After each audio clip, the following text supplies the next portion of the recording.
we sing together our opening song. We invite you to stand and join. Good morning. Please stand. I am grateful. Y'all look beautiful. Grateful for this day, for the love we share. There we are. The life we make. I give thanks for all the many ways that the love of God appears. I am grateful, grateful for this day, for the love we share, the life we make. I give thanks for all the many ways that the love of God appears. I am grateful, grateful for this day, for the love we share, the life we make. And I give thanks for all the many ways that the love of God appears. I am grateful, grateful for this day, for the love we share, the life we make. And I give thanks for all the many ways that the love of God is here. Yes, the love of God is here.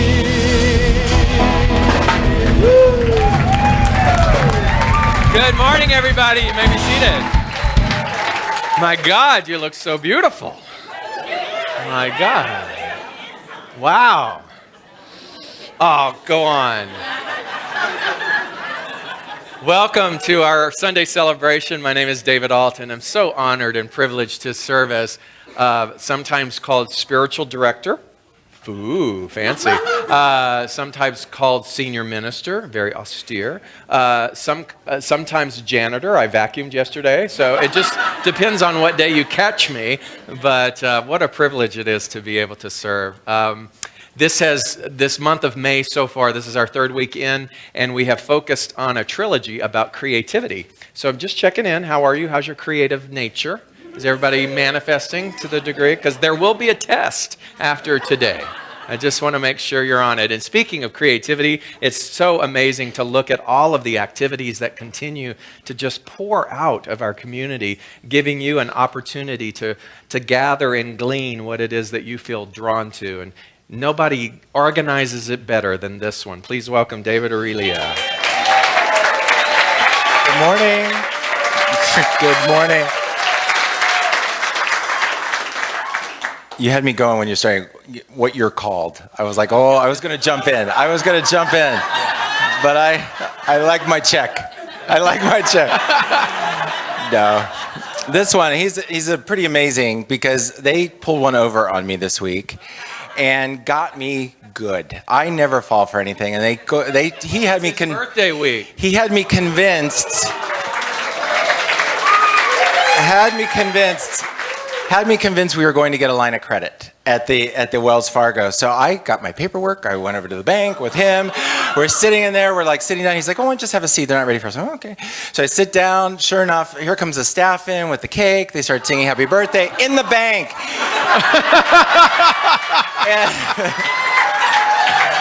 Yeah. The people behind the glass wall are all singing happy birthday to me at the same time. It's surrealistic. Pretty amazing. He's quite he crafted one on me, that for sure. Anyways, good morning. Welcome to the Spiritual Living Center of Atlanta. We are a center that recognizes everyone on their spiritual path. We hope to be a place of great inspiration, thus allowing you to tap into your inherent greatness and to live the life you love. And as Reverend David said, so many opportunities to do so throughout the month, and you probably got halfway through the month and you're already exhausted. Well, we got another whole half a month to go, and all the stuff is listed inside your program.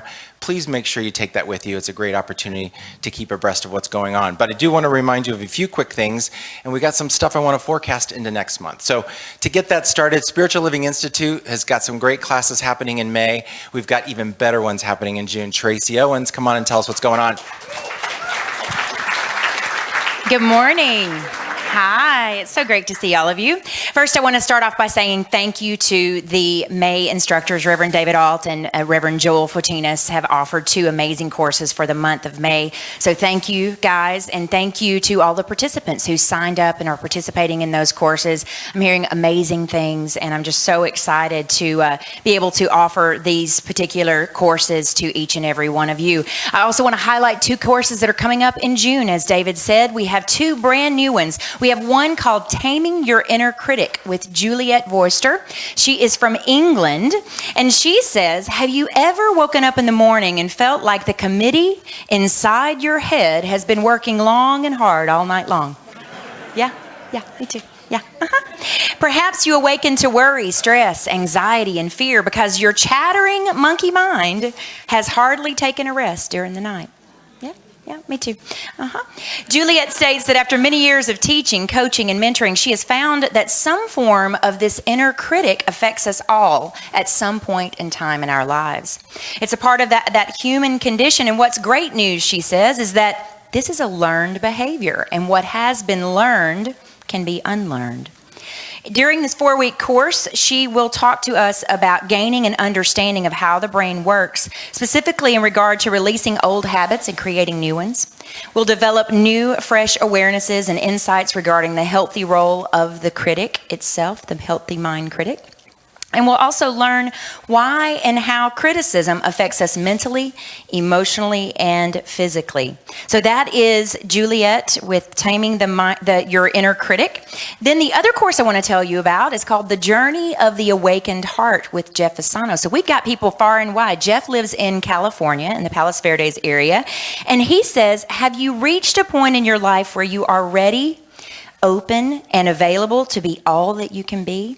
Perhaps, however, you are in the same old place in your life, perhaps struggling to survive rather than thrive. Would you like to end that struggle and move into greater abundance, deepen your connections with others, and live the fulfilled and joyous life you say you want? This begins with you. The Journey of the Awakened Heart is a wonderful 4-week transformational process divinely inspired by Jeff's book called The Journey of the Awakened Heart, Teachings of Archangel Michael that were directly channeled by him. It is a process of allowing your heart to become the guiding force of your life. Jeff will guide us in a step-by-step process of moving within using simple but powerful exercises that will give us the tools to release old habits and behaviors that hold us in our old, stuck ways of living. He reminds us that everyone is lovable. Everyone matters. Everyone has an important life purpose and a reason for being.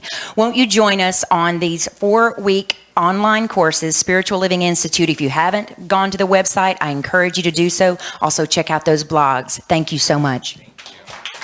Thank you, Tracy. How cool is that we have teachers all around the globe able to offer us? I love that. Love it. Income Squared, or Increased Income, as many of you know it. It's a program that we're starting. It's going to be in the month of June. Signups are happening right now. You can do so if you're online. You can go right to the website and get it and download it. Send it to us. If you're here today, fill it out in the lobby, stick it in the clear box. We'll match you up with a practitioner, and it becomes an amazing month of growth. You want to talk about it like you did last service? Income Squared is simply a requirement for 2 things for you. One is to sign up. Does everybody know how to hold a pen? So you've already mastered the first step. And the second step is simply all month long to pay attention. We teach that prosperity is not out there, that it's all around us, within us. It's a mindset. And so the month of June is your opportunity to be mindful about that good and be hyper vigilant in the way in which you not only think about it, but see it and recognize it all around you. You're assigned a practitioner who's going to do that with you too. So all you have to do is sign up, and you get an amazing booklet of affirmations that the soon-to-be Reverend Lane and our team of practitioners have assembled together as a free gift to you. So I encourage you to sign up today.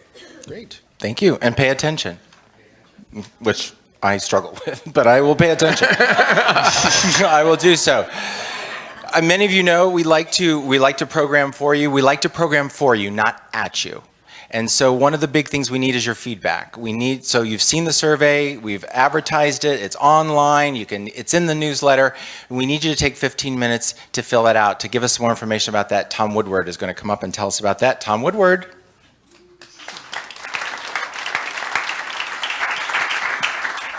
So if you've read your emails or you're here last Sunday, you were reminded about it again, but just wanted to let you know this is really a part of a continuing effort on the part of your leadership team to make sure that we are listening to you and we understand who we're attracting and what their needs and desires are. Whether you've been here one time or 3 times, 3,000 times, or whether you follow us online, we want your feedback. Because it's very important. I heard this morning we've had over 250 people respond so far, so this is great. And we've got over 200 of them have actually completed their survey. So we encourage you to give yourself time to do it. It takes 10 to 15 minutes to do so, and the questions are very easy. It's very user-friendly. We've actually got a table outside afterwards.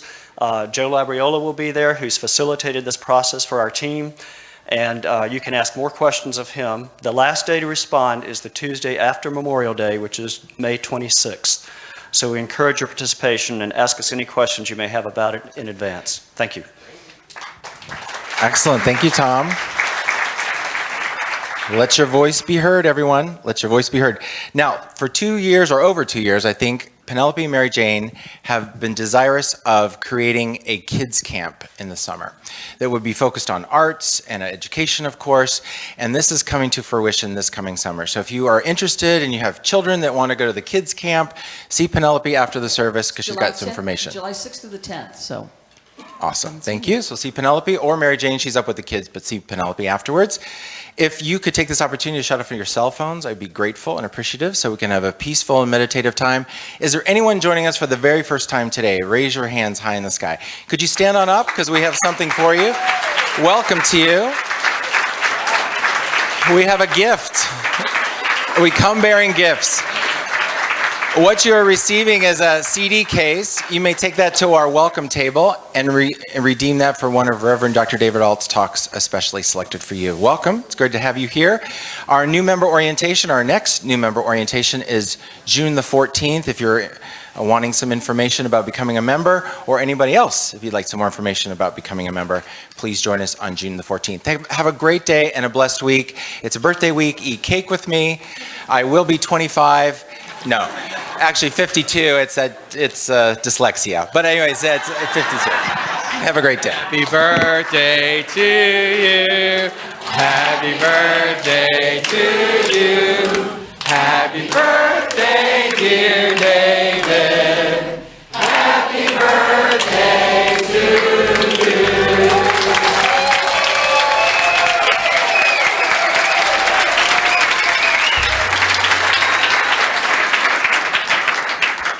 25. Yeah. Take your programs, please stand. Inside is our declaration of principle, and I invite you to read this with me. I believe in one God, one absolute power and first cause to all things. I believe that this power is perfect love, and it creates out of a desire to express love.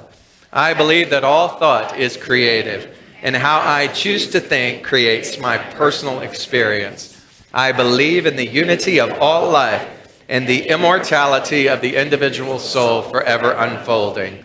I believe in the eternal goodness, the eternal loving kindness, and the eternal givingness of God to all. Remain standing. The song is in the insert inside your program.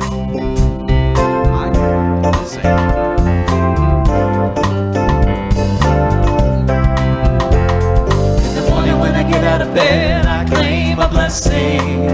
I claim a blessing. I claim a blessing. Before I even lift my head, I claim a blessing. I claim a blessing. I claim a blessing. This is how I start my day, knowing good is on the way. Claiming perfect health, love and laughter, friends and wealth. In the morning when I get out of bed,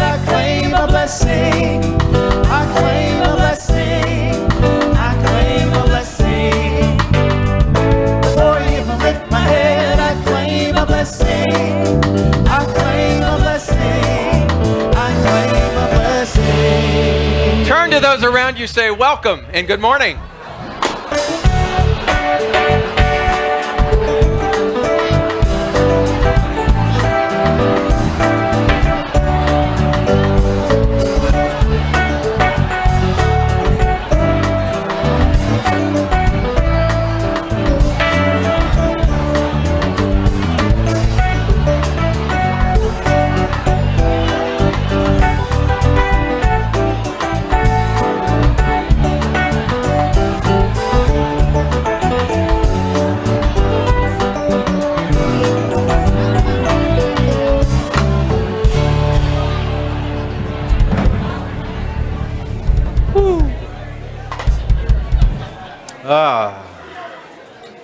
Wow. All right, if you would, I invite you to get settled in. If you want to, you can put all the belongings down under your chair and just open your body posture as if receiving a gift and just begin. One of the best ways to bring you into the present moment is through breath. Just some deep, deep cleansing breaths as you allow yourself to get centered in. And we are led in our contemplative affirmative prayer time this morning by our own Reverend Susan Zoller. A most glorious good morning to you. What was it that brought you here the first time ever? Did someone invite you? Did you hear about it? And even if those things happen, something led you here. I always believe in listening to intuition. And this last week I was speaking with someone, and my intuition led me to ask this person, what is your real definition of success? Because it's not an outer affirmation, it is an inner knowing. And of course, our inner knowings change. If you had asked me when I was 5 years old what was my great goal, rather than my sister's desire to perhaps marry Gene Guffey with the curl on his forehead, mine was to ride with Roy Rogers. Roy looked good. He had his own dog, he had his own horse, and he went straight away and he sang a song, and with great fringed jackets. However, interestingly enough, while I thought of Dale Evans as a dud, do you know that Dale Evans really was quite a force in herself? She had been a very sensual movie star before Roy Rogers, and she also wrote Happy Trails. So it was reminded to me when I heard Bette Midler sing this week about that, and I was 62 that day, that she said, it may not be the boy I dreamed of, but it sure is the one I love. So let's know something right now. And join with me. I'll say this in the first person, and I invite you to take it absolutely personally.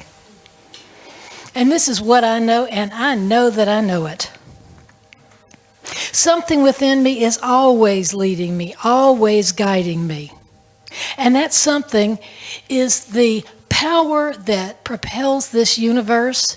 It is infinite spirit. It is infinite wisdom by whatever name called.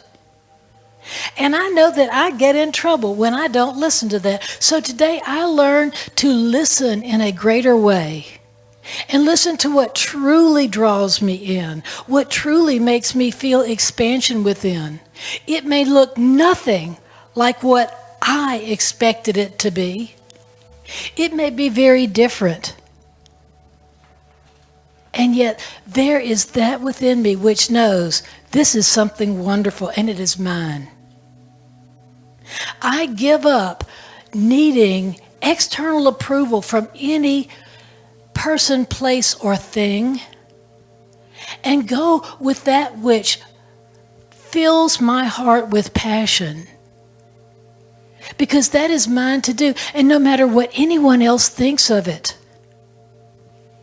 This is my heart speaking to me, and this is the God within, the spirit and the intelligence within that is leading and guiding me. It is what led me here. It is what leads our David, our Reverend David, to speak to us from his heart every week. This is what has brought us here. And we are doing wonderful things because we listened. Because we paid attention. And I declare I pay attention right now in a way that leads me to say the right thing at the right time, to be at the right place, to be kinder, to be more compassionate, to be more loving. And I stop in every situation on some level, ask myself, what would love do here? What would love do here? And if it looks very different from what I expected it to, I simply embrace it and relax into it and rejoice in it. And this is a way I make my world better. And so doors open to me that I never expected. Opportunities come and ideas are there that reach a greater way into this world than I ever imagined. As I let go of external expectations and what I even think about those external expectations and allow the truth of me to express. And this is the way I uplift the world. So I rejoice and I give thanks for this center, our leadership, every person who has brought this service into being today, and everyone who is enjoying and appreciating and growing from what it brings to them. Knowing this is so, it was so even as these words came into form in my mind before they were spoken. I know it is so. I don't have to do anything to make it so, it already is. So with rejoicing, I say, aloha, blessed be, namaste, amen. And together we say, and so it is.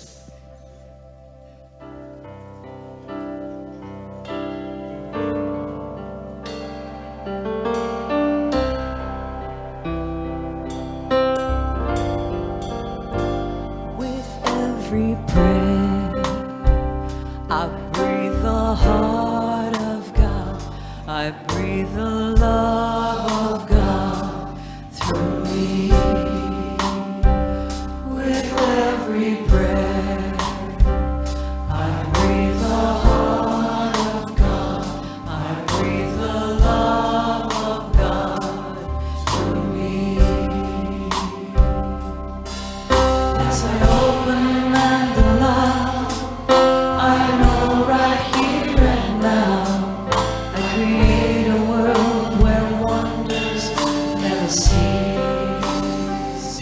With every prayer, I breathe the heart of God. I breathe the love of God through me.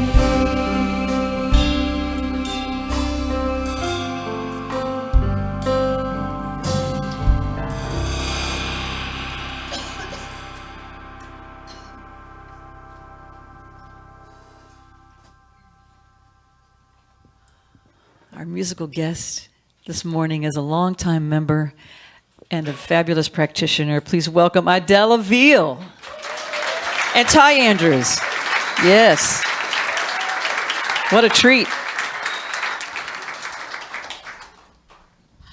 Good morning.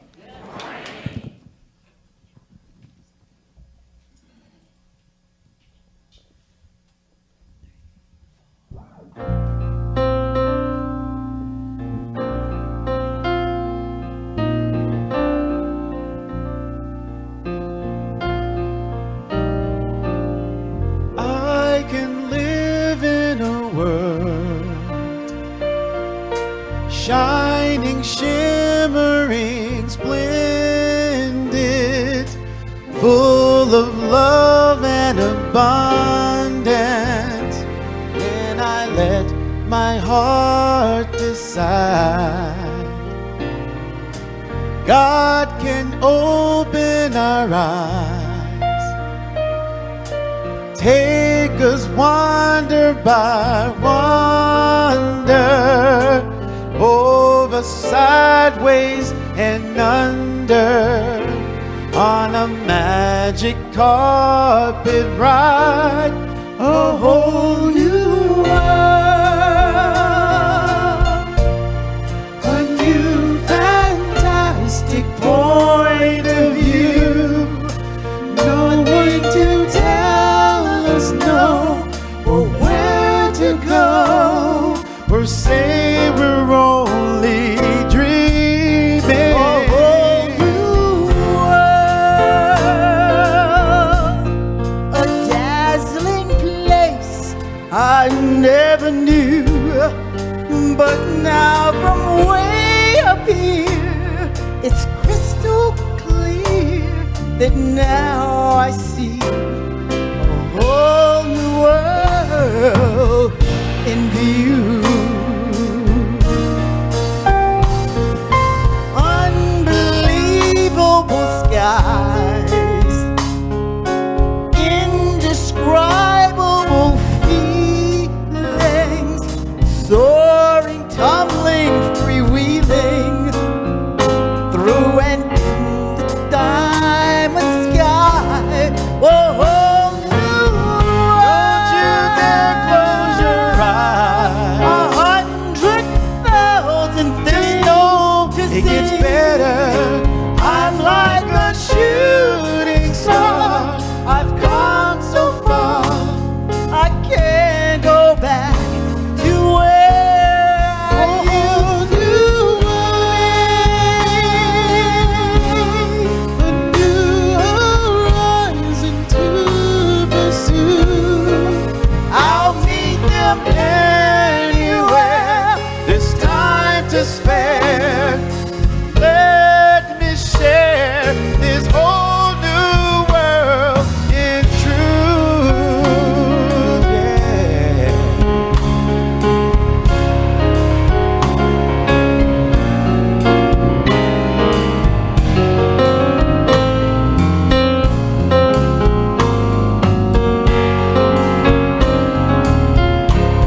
A whole new world,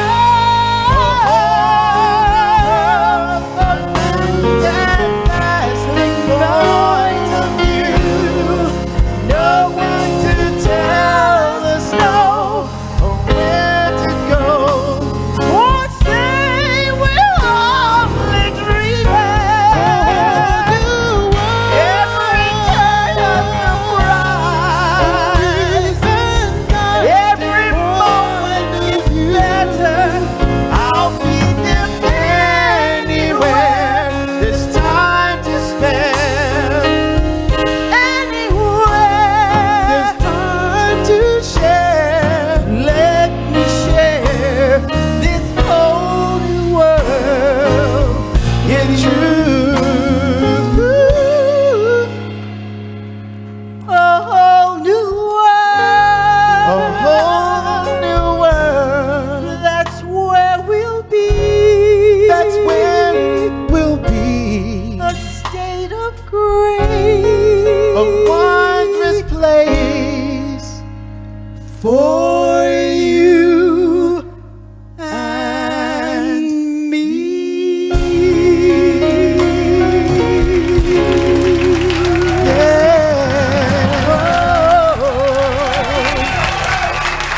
Adela Veal, Ty Andrews.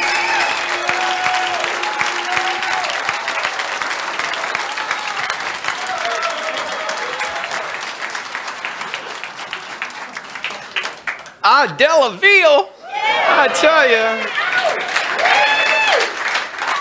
And that guy was not bad either. Awesome. Thank you so much. Wow. It was amazing.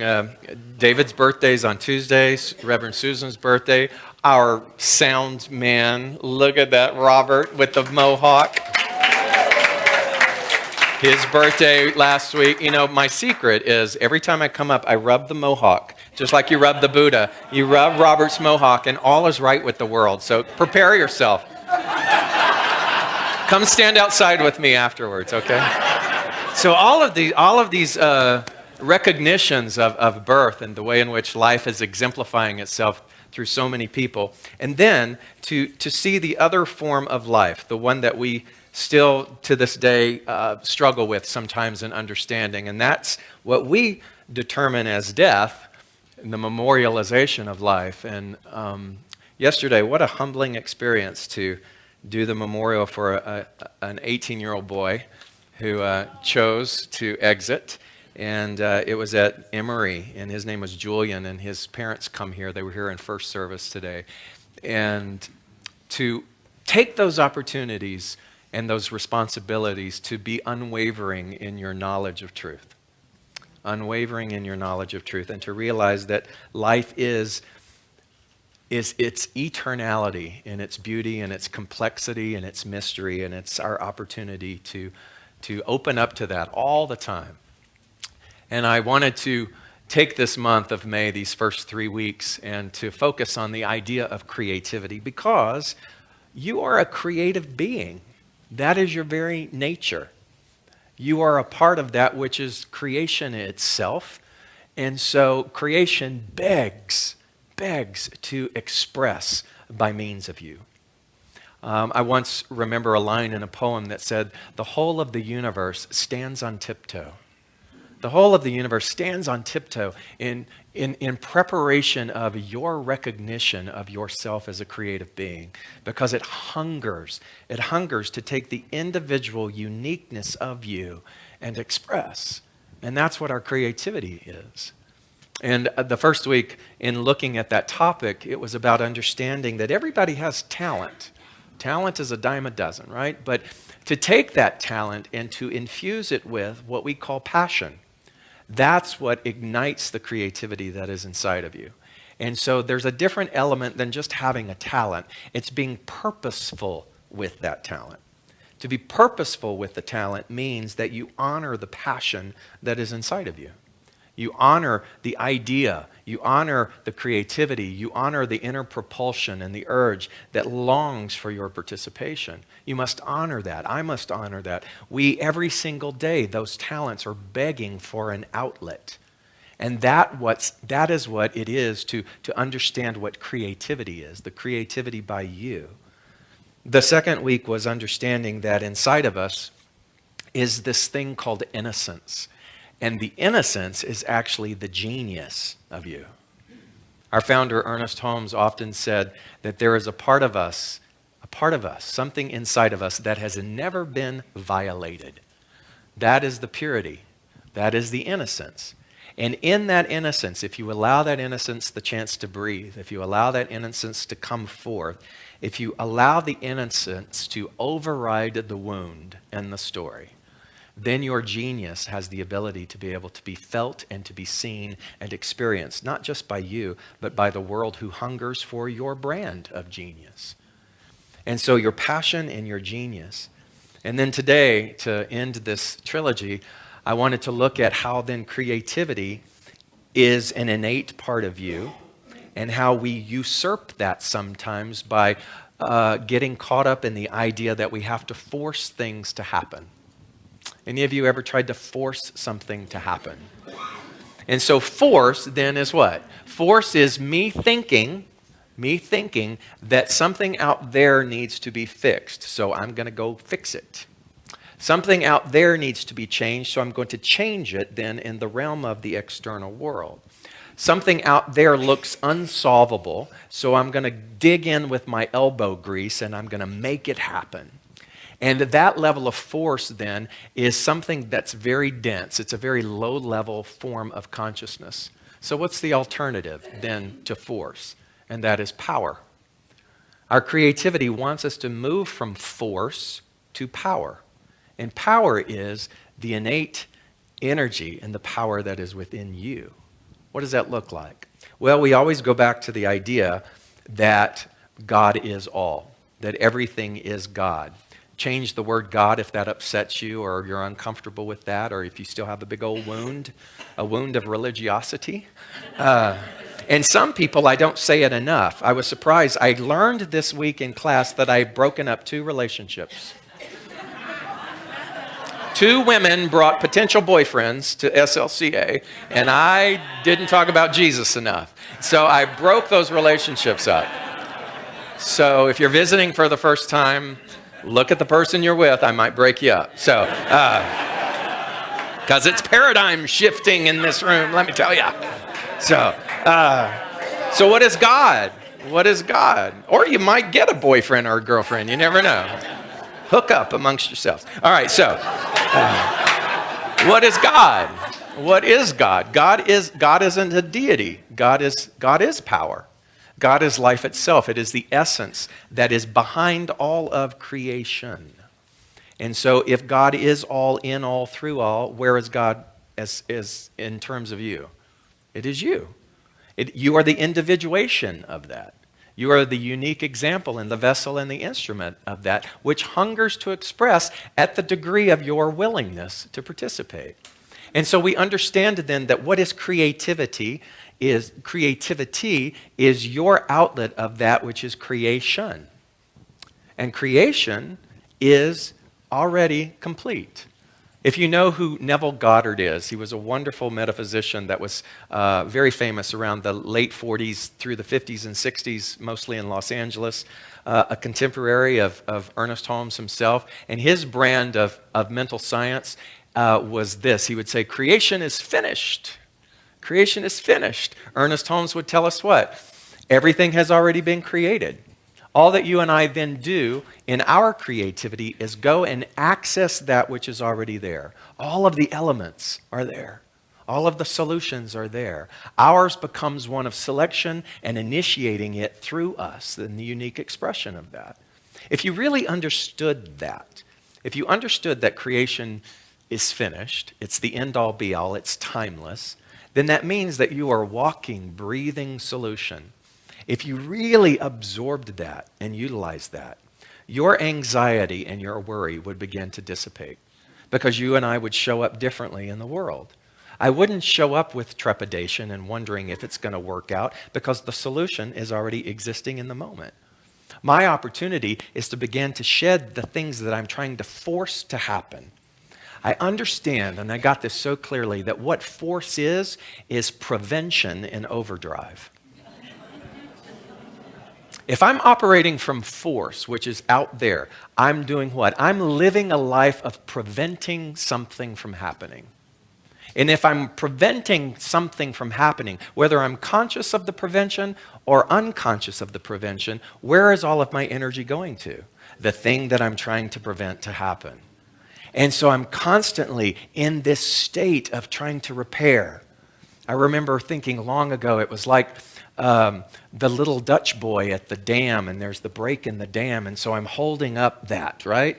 And so I'm trying to prevent the dam from busting, and I'm there, and I'm holding, and the force, trying to prevent something to happen. And what I realize over time is if I keep doing that, then my posture and my whole place is where I'm stuck in stagnation.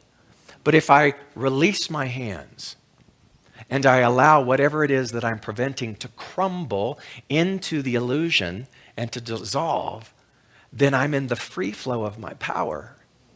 And I'm able to be swept away by the genius and the innocence and the creativity and the passion that wants to lead me down roads that I have no idea where I'm going. And that's the beauty of the mystery.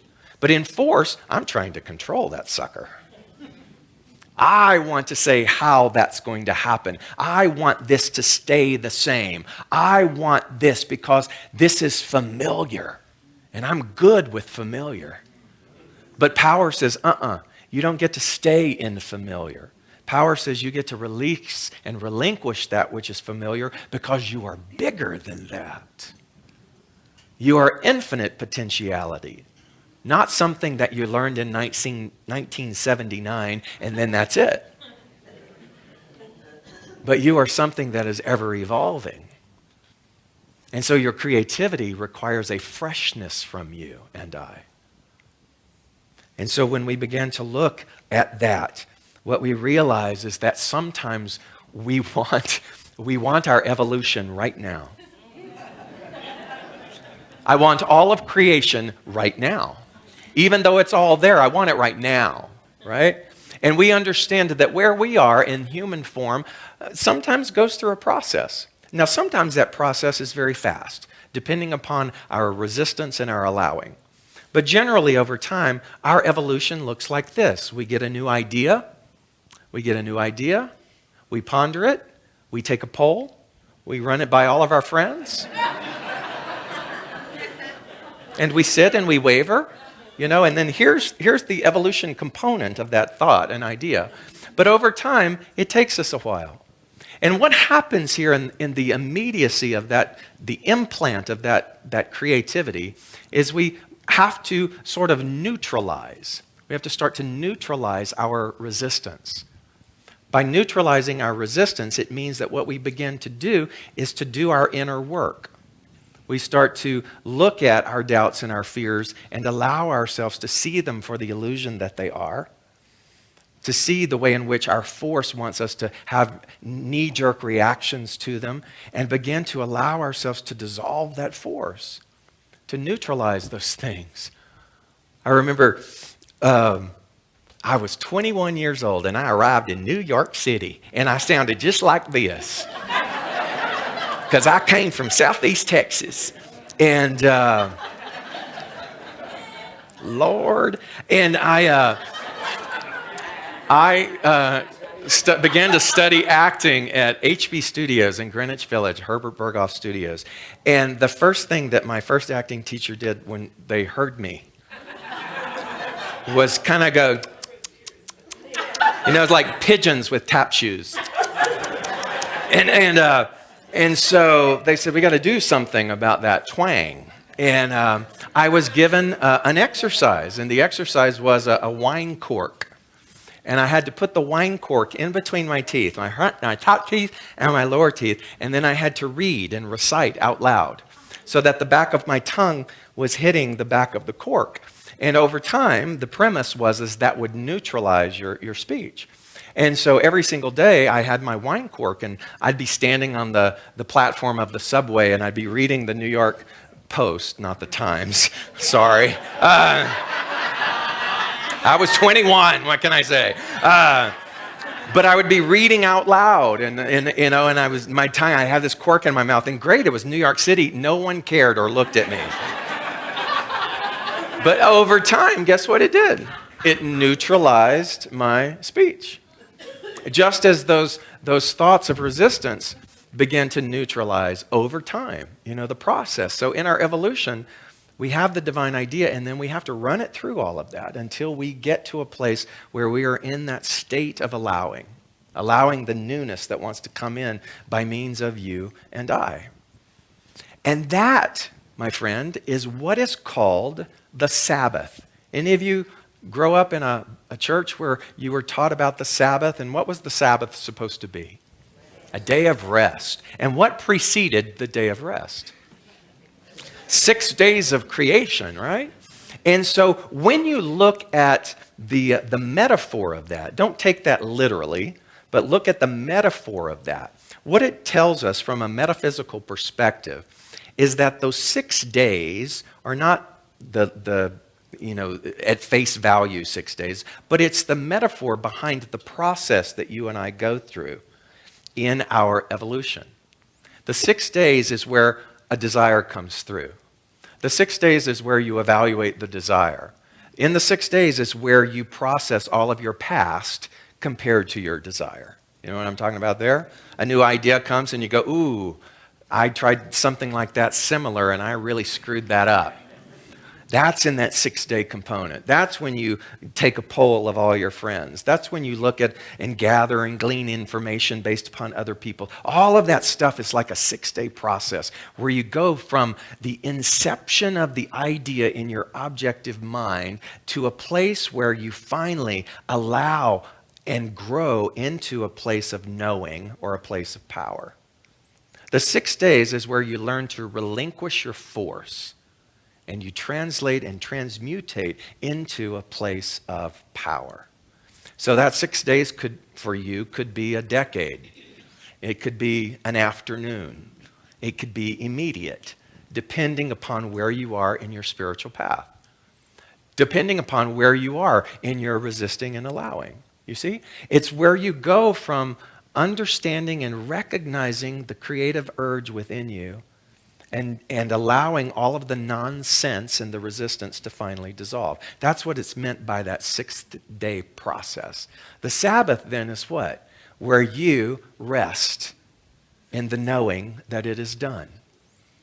It beautifully aligns with the way in which we pray. Ours is an affirmative prayer. Have you ever noticed what it is that we say at the end of a prayer? It's what? And so it is. And so it is Sabbath. It is the Sabbath declaration of, I no longer now have to toil in the the due diligence and the work of trying to get to a place where I understand and know, my knowing is complete, and so I let it be. And so we are always in the process of that Sabbath cycle. In some things, we do it better than others. And some places tap into old ideas and old domestication and old accumulation of things that get in the way of our knowing of who and what we are. So I've often thought then that spirituality, what you are on, this path, isn't a path of learning. It's actually a path of unlearning. This is actually a path of unlearning, of moving away from the force and allowing yourself to stand already in the power that you are. As I was showering today, all my divine ideas come once the soap hits my head. And I thought, you know what's even better is it isn't about learning that you can. Sometimes we think that life is about learning how to cultivate this idea that I can do something. It isn't about that. The can is already in you. It's about unlearning and releasing all of the accumulated I can'ts. Tweet that. That's pretty good. It isn't about learning that you can, because why? Because that which is capable is already in you. That which already has the solution is already in you. So it's not about learning that. It's about removing all of the layers of dogma and domestication and forgetfulness, the big sleep inside of us, to get back to the truth of who and what we are. So a lesser state of consciousness, or a lower vibration of consciousness, is when we are engaged in force. And a higher vibration of consciousness is when we are engaged in the use of our power. The realm of force, too, if you think about it, remember I said it was kind of like preventative, right? How many of you are trying to prevent old stories and issues of your shame and your guilt? What does that look like? Ooh, I have to overcome that. Sometimes force is trying to prevent an anger that is unresolved inside of us. Sometimes force is used in order to mask over what we don't want somebody else to know. It's that idea that I carry within me some sense of fraudulent behavior, that I in and of itself might be a fraud. So when I think those things, I'm already in the activation of force. I'm already in the activation of prevention.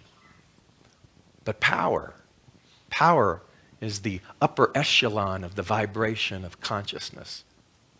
And when we allow ourselves to align and tune into that frequency, then life becomes so much more grace-filled. Life becomes so much more at ease. And I'm not walking around with some low-level panic about what's going to happen to me and my welfare. So our creativity hungers for our knowing of our inner power. And so as we look at the Sabbath, and as we look at our opportunity of recognizing that I can get to a place of resting in my knowing, I told you earlier in this trilogy that what we need, or what is offered to us to cultivate, is a technique. I don't want you to be, and I don't want to be, one of those people who continues to live in my intellect, to listen to it and go, oh, that's nice. But to not have a technique, to not have something that becomes your practice, to not have something that you utilize on a regular basis in order to ground you in this knowing. And what I love about religious science, our particular brand of mental science, this philosophy, is that our founder, Ernest Holmes, gave us one of the most amazing techniques. It's his gift to the world, through him, through his creative genius. And that's what we call spiritual mind treatment. If you're new with us, you might hear a practitioner, the person who gets up and prays, and they say, please join me in treatment. Some people don't understand what that means. It's almost as if like the chickens are about to come out, and we don't know what's going to happen here. Because it is a cult. But look at that phrase, spiritual mind treatment. What is a treatment? When you go for a treatment, you're going for a servicing. A servicing. And what are we servicing? We are servicing the mind. And how are we servicing the mind? Spiritually. So it's a great phrase. A spiritual mind treatment means that I am treating my mind not from the realm of the physical, not from the realm of force, but I'm treating my mind spiritually, which is grounded in that power. And what does that look like? Well, he gave us steps to be able to do it. If you ever avail yourself of the beauty of what these practitioners do, that's exactly what they've been trained to do.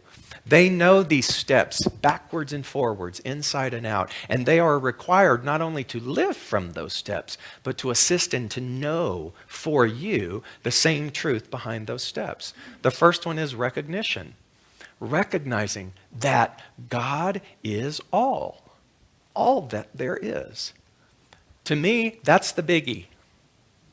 That first step is the biggie. To live in the recognition of that and to realize you can't have it any other way. I said in the memorial yesterday, I said the thing that I continue to have to work on when experiences such as this happen is to realize that the only thing that is true is unity.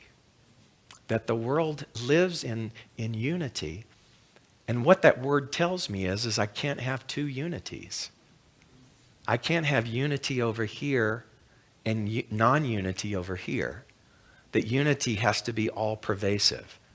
And so my work as a human being, a spiritual being having a human experience, is to do whatever I can to continue to uncover that unity in that situation. That's my job. That's the first step of the technique of a spiritual mind treatment, is to recognize that the only thing that can be real if I'm going to walk this brand of spirituality is to know that divine order must be the name of the game at all times. Anybody want a caveat with that first step? Anybody want wiggle room with that first step? If you were honest, you would raise your hand. Because we all do. We all want to go, I have an exception. Let me tell you my exception. Let me tell you my story. Let me tell you my experience. But what we are required to do is to stand in the power of that. And when you recognize, the world reflects the recognition back. Have you ever been in the midst of some personal chaos? And in the midst of that personal chaos, you cannot see anything but the chaos. But what is beyond that? A solution. There must be. When you and I are in darkness, does it mean that the sun has gone away? It just means that wherever I'm standing, there is a block between me and that beautiful resource of light. And so the same holds true for our understanding and the way in which we pray. I must develop that number one step of recognition. I believe why the master teacher Jesus and all of his works are so well documented is because he got step number one of spiritual mind treatment. And he didn't need any of the other steps.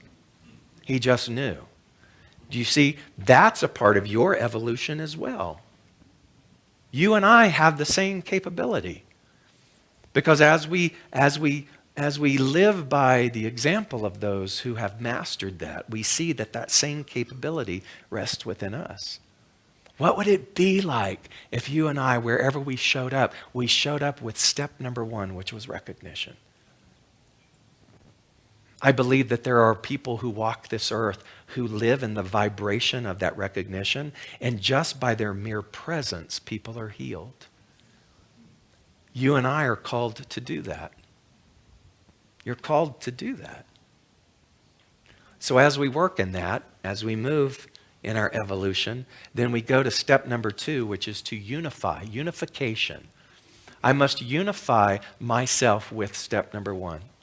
If I'm to recognize that God is all that there is, then what does that have to do with me? That means that I have to be a part of the all, don't I? That means that I'm a what? I'm a walking, breathing, instrument of God to the degree that I'm willing to participate, to the degree that I'm willing to wake up and allow that to move and have its being through me. So I recognize and I unify. And then the third part, I like the word realization. Realization. What am I realizing? I'm realizing, number one. So I take my issue. Any of you got issues? Some of us have subscriptions to issues, don't we? Right? So I take my issue, because I only have one issue now. I take my issues, right? I take my issues into step number 3. And systematically, I take all of them, which are things that are grounded in force, which are things that are illusionary, which things are, I have built up so much scaffolding in trying to prevent things from happening that in my forceful nature, I'm exhausted. And I take all of those things into realization. And what am I supposed to realize? Number 1, that in the midst of this, there's what? There's got to be God. In the midst of this dis-ease, there is wholeness. In the midst of this heartbreak, there is love. In the midst of this paralyzing fear about what am I going to do to pay for this, there is plenitude. In the midst of what seems to be disposability of me, there are people who cannot wait to love me. That's what a spiritual mind treatment is. And so in the realization, all that you and I can do is work the Sabbath process. We start from the divine idea that that's what's true, and then I have to do what? I have to continuously realize that truth. I have to continuously do a treatment for my mind spiritually so that I can remember and honor that. Then I get to that place of thanksgiving. Thanksgiving means I'm just expressing my gratitude for what? Not to something outside of me. My gratitude, my thanksgiving, is really about the fact that I have gotten to a place in my evolution that I even can entertain this. My thanksgiving is about the fact that I realize that my life is a product of my mind. I don't know about you, but I'm really grateful for that, because there was a time when I didn't know that. I'm grateful for the fact that all crossroads have led me to the point in the path where I am, that I can stand and entertain my knowing and my power and not be this helpless victim. I'm grateful for that.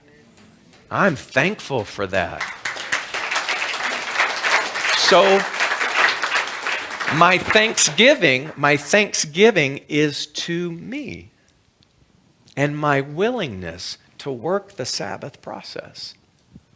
And then the last one is to release it. What do we say after every prayer? And so it is. And so it is. It's not, and so it is, and whoo, I hope that works.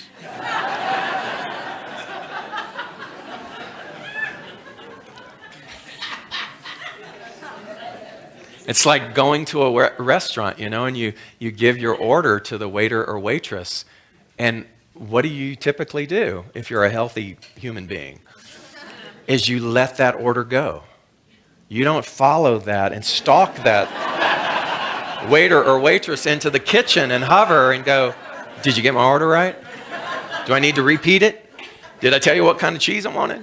Did I tell you I don't want cheese? Did I tell you if I eat cheese, I'd just blow up like a fish? Please don't put it. We don't like go over and over it. You give your order and you let it go. You give your order to the universe and you let it go. You just release it. Release it. And so when you start to look at this is a technique. And this is something where your life becomes a prayer. And so it's recognition, unification, realization, thanksgiving, and release. Are you ready to rock?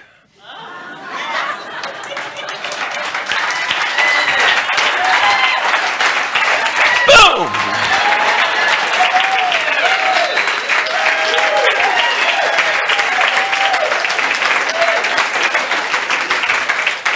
I didn't make that up, but there's only one mind, so part of me did. And so understanding that our creativity is a part of our energy, right? Dr. Baji, where are you? Come on up. So what has she done the last 2 weeks? But she's taken creativity and she's implemented it energetically within us. Please stand. Good morning, good afternoon, and namaste. Namaste. So, are you ready to move from force to power? Yes. I'd like to offer, via Michael G. Gelb in his wonderful book, a few techniques and movement that will help us to develop, cultivate the creative power. And so we begin with every move simply relaxing, centering from the head all the way down to the feet, consciously breathing. And the first movement, I think this is on page 188 or something like that in the book. He begins with a wider stance. You will not be able to do this, so you're doing a modified version. You can watch carefully.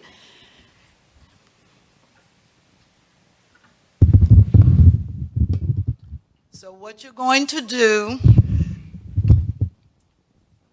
is take your, I'm going to do the opposite. If I say right hand, use your right hand, I'm using my left. Take your right hand, place it behind you so you're touching your left kidney and press in there. And then take your left hand, palm upward, bring it over to your right side. You can lightly bend your right knee. Stretch the hand back across to the left side. Just let it swing across. Put it down and behind, over on your right side. Let the right hand come up. Swing it over to the left. As the right knee bends, swing the hand over to your right. Eyes follow the hand. Bring the hand behind you. Bring the left hand out onto the right side, palm up. Swing it back across to your left. Bring it behind you. Let the right hand come back out, palm up. Swing it across to the right. Bring it behind. Left hand comes out. Swing it across. And bring both hands down. That is scanning the horizon. We say we are ready to take it to the next level. So this is a posture of willingness. So we're scanning. I'm just showing you. The book invites you to do each move about 7 times. So when you're home and doing your practice, you can do that. You do it using the conscious mind. You're willing. And so if you're willing, the universe always says what? Yes. So go now into the posture of acceptance. Palms up, right down by your dantian. Close your eyes. And just surrender and wait for the acceptance. You know it always comes. When you can feel that within yourself, let the hand slowly begin to rise up by your side, over your head. Leave it open. The arms are open, almost like a V. Hang your head softly downward, and you are just accepting that which the universe always brings. Breathe and receive.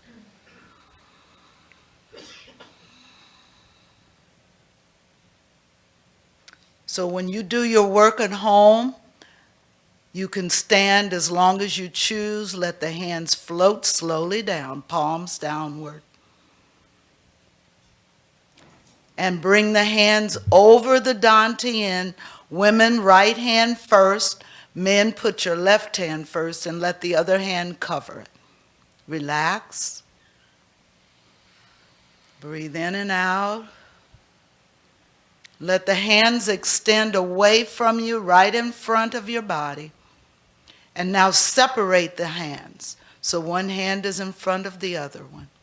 The one hand that is closer to your body, drop it down and let the other hand move up just a bit. Imagine that you are embracing someone that you love.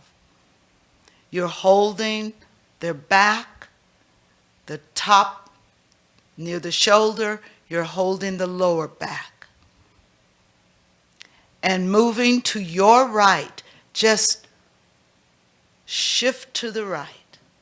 Let the top hand drop down, the bottom hand come up. So you're still embracing the person. Bring them back over to the other side. Once again, change hands. One hand going down, one hand coming up. Still embracing the person. And then just come to the center. So at home, you would do each side about 7 times. At this point, after you've done 7, I want you to bring your consciousness in to not just being able to imagine someone that you love, but can you love yourself? Let's embrace ourselves. Carry yourself over to the right side. Sending love. Let the hands move up and down. Back to the left side, loving, embracing yourself. One hand up, one hand down. As we move back to the right again, you are embracing all of creation. Back to the left, embracing creation. That means everyone. Come back to the center. Bring your hand back to the dantian, touching your body, and the other hand on top. Relax and breathe that in. Release the hands straight to the side. Bring the hands around as if you're holding a big ball. Bring your right hand on the bottom and let the left hand be on the top, turned down, right hand turned up. Relax the shoulders. This is a ball. We are shifting the sphere. So the top hand, your left hand, is going to drop down over the ball while the right hand comes up to the top. Hold the ball. Turn it.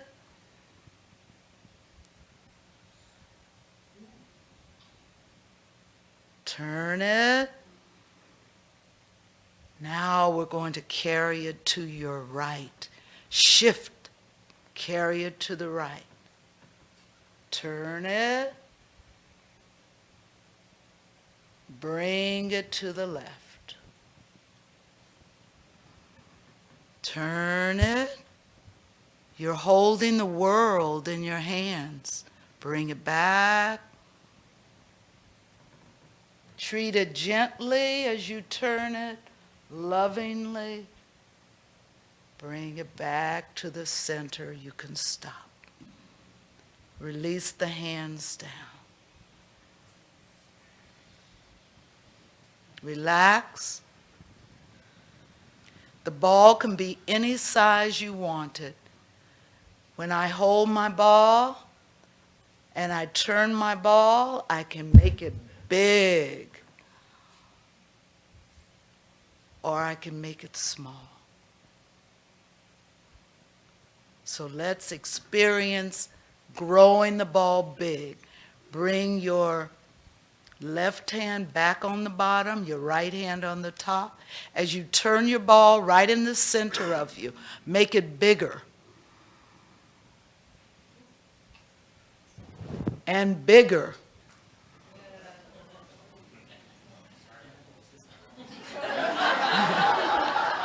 Now smaller and smaller and smaller down to a tennis-sized ball.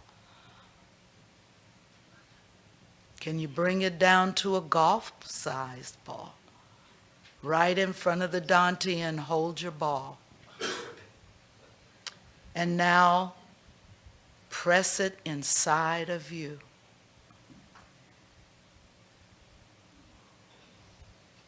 You carry the world within you. You carry the universe within you. Use your power, not the force. Relax, release the hands. Namaste. You may be seated. I want to thank Baji for these 3 weeks that she has joined me in our quest for creativity. Thank you, Baji, so much.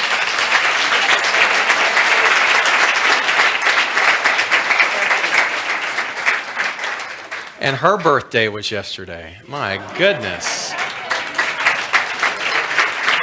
Thank you. As we prepare for our grateful giving, I will not be here next week. I will be speaking in New York City. So I'm very excited about that. But our own Lane Morgan will be your amazing speaker. Guess what her topic is? All hell breaks loose. I think you will want to be here for that. As we prepare for our grateful giving, I wanted to ask Scott LaSalle if he will come and lead us in our affirmation.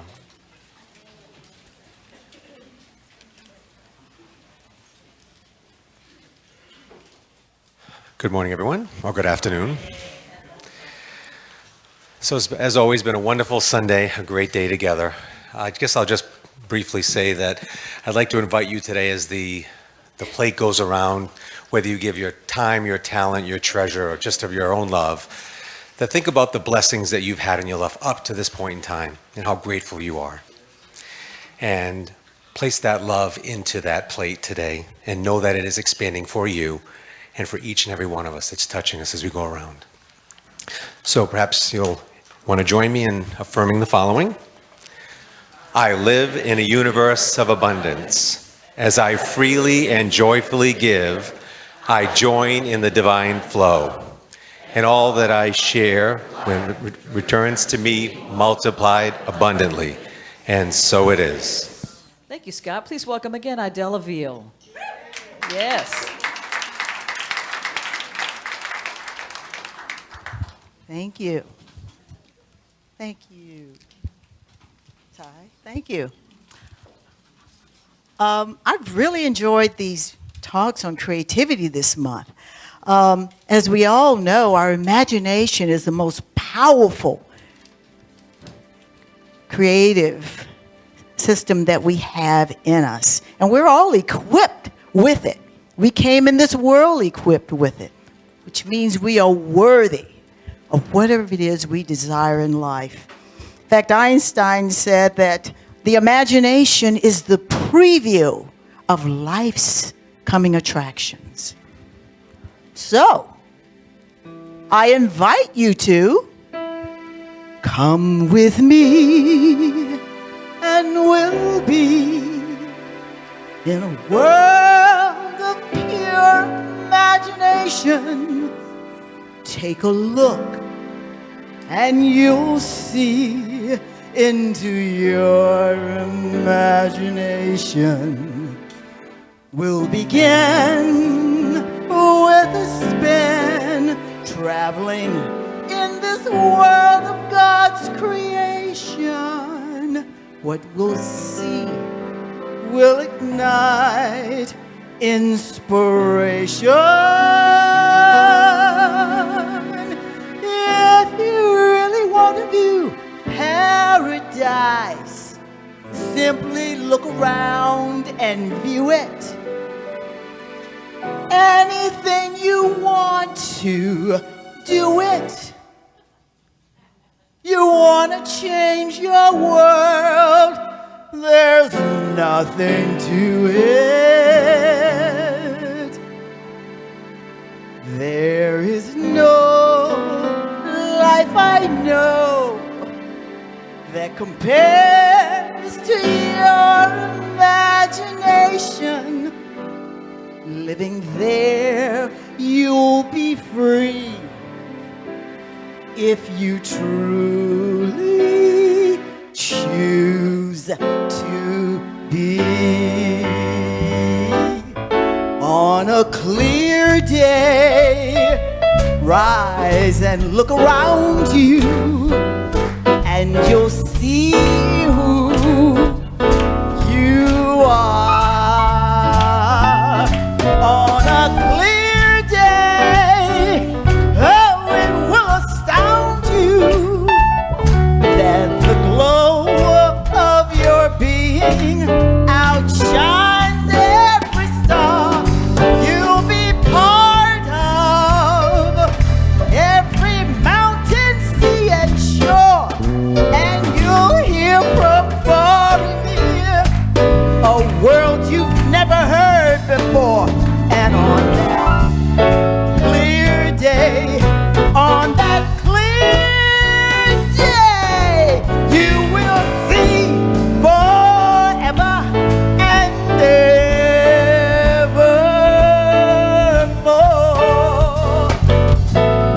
You'll be part of every mountain, sea, and shore, and you'll hear from far and near a world you've never heard before. And on that clear day, on that clear day, you will see forever and ever and evermore.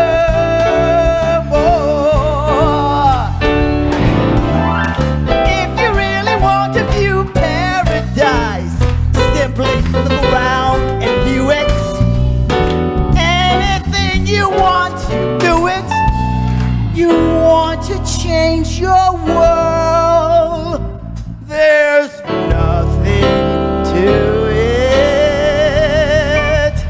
There is no life I know that compares to your imagination.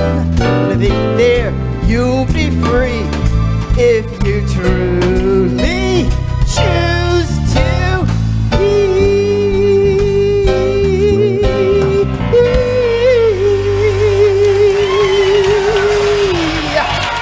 Adela View.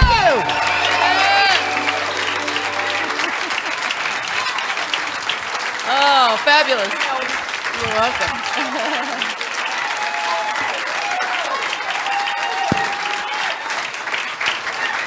Remain standing. It's like we have our own Nancy Wilson, Julie London in the house. Thank you so much. That was awesome. Our practitioners are going to line up before you. This is their opportunity to give you the gift of that spiritual mind treatment if you so want it. So as they make their way to here, let us sing our closing song. I am so blessed. I am so blessed. I am so